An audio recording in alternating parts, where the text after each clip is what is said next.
Hi everyone, it's Michelle again and welcome to another one of my videos about managing your time effectively and productively and gaining a better work-life balance.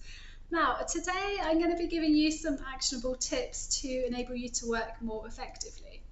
So the first one is going to be around thinking about when you're likely to get hold of people. So for example, if every day you need to undertake business development, when's the best time to do that? Well, from my experience, it's either early doors, so 8 to 9 a.m., or if not, at lunchtime, so sort of anywhere between 12 and 2 p.m. So, with whatever task you need to undertake throughout your day, whether it's something you sort of do on a recurring basis, have a think about when people are going to be contactable, whether that's sort of face to face, on the phone, or via email. A second tip is around focusing on those things that give you the highest return on investment. So every business will have those tasks that mean they generate their revenue from. So again, for example, for me as a recruitment agent, that would be business development. It would be taking on board those new roles, and it would be obviously placing candidates into those positions, which is obviously where my core focus is. So again, have a think about that and focus your time and energy on those things that do gain the highest investment for your time invested as well. And naturally, as we all have busy days, we need to focus on what's urgent. So we all have deadlines, we all have priorities, we all have someone waiting on us to do something, and look at what is actually urgent. As we all know, a lot of people will say, right, I want it by tomorrow. Question them though, do they really need it by tomorrow? Is it going to matter if you don't send it to them for a couple of days? We need to be managing our time effectively. We need to be in control of how we manage our time. Don't let our day run us, run our day, and certainly don't let other people run your day either. Be in control of what you do with your time. Another thing I would suggest is doing a to-do list each day. So simple as maybe a piece of paper, or if you want to do it on your phone or on your laptop, just writing a list of no more than 10 things that you want to achieve that following day. So putting them in order of priority again, what's urgent, what has a deadline against it, and then putting them on that list, and when you do them, ticking them off. Appreciate that sounds really, really simple, because it is, to be fair, but it's really, really effective, and it helps you maintain focus, stops you getting distracted, and stops you procrastinating, and it's actually highly satisfying ticking them off and knowing what you've done each day. If you end the day not having ticked everything off, don't worry, carry that forward to the next day, and you will find that the things that are less urgent get pushed to the bottom of the list, and that's absolutely fine. They can get carried over to another day, but it just really identifies what's actually important to you and what's not in your work. Another tip is around eating that frog. And it's not quite literally, but that basically relates to doing something you've been putting off for a long time. So it could be something that you're not quite sure how to do, it could be something you're not motivated to do, something you think, oh, it's going to be a real pain in the bum to do that. But all I can say is just start it, and you'll be surprised actually how easy it was compared to what you were thinking it was going to be like, put it that way.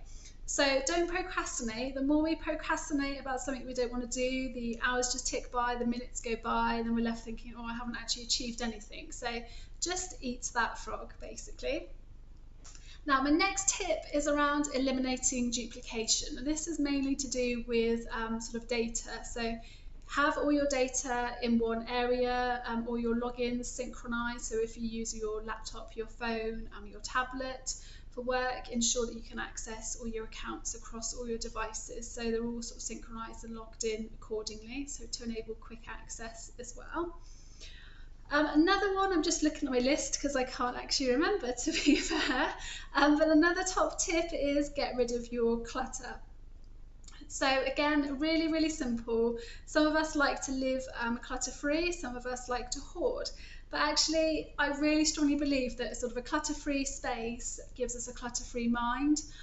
So what I do every sort of 6 months is I will declutter everything. So that includes sort of my home life, my kitchen cupboards, my clothes, my paperwork. Everything gets decluttered, including my work emails as well. Anything that can be deleted or moved into a folder does. So everything is really organised to move forward with, which is really, again, satisfying and just helps live your life a bit more effectively. You know where things are, you know, it's easy to access, and it's not going to take you a long time to search for something, you know, that you don't need to sort of be searching a long time for. It's something that should be sort of to hand really easily. So I highly recommend doing that. Also, I would manage your emails effectively. Now, we all know we get so many emails every day, sometimes junk, sometimes urgent, sometimes ones from colleagues asking us to action things. Now, I organise my emails using a D system, so that's D for Delta, using the 4 Ds. So it's do, defer, delete, or delegate. Now, do is obviously do, so action that. Delete speaks for itself, so delete any spam, anything that's not relevant to you. Delegate where you can. If there's an email that comes in that one of your colleagues can deal with, you can pass on to a team member, then do that. And also defer.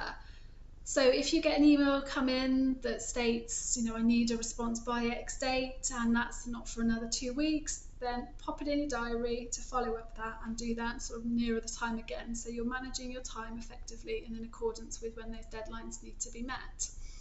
Now, my final set of tips is going to be around managing your calendar effectively. Now, we all probably use different calendars. A lot of us will use an online one now, such as Outlook, Google, you know, one on our phone, etc.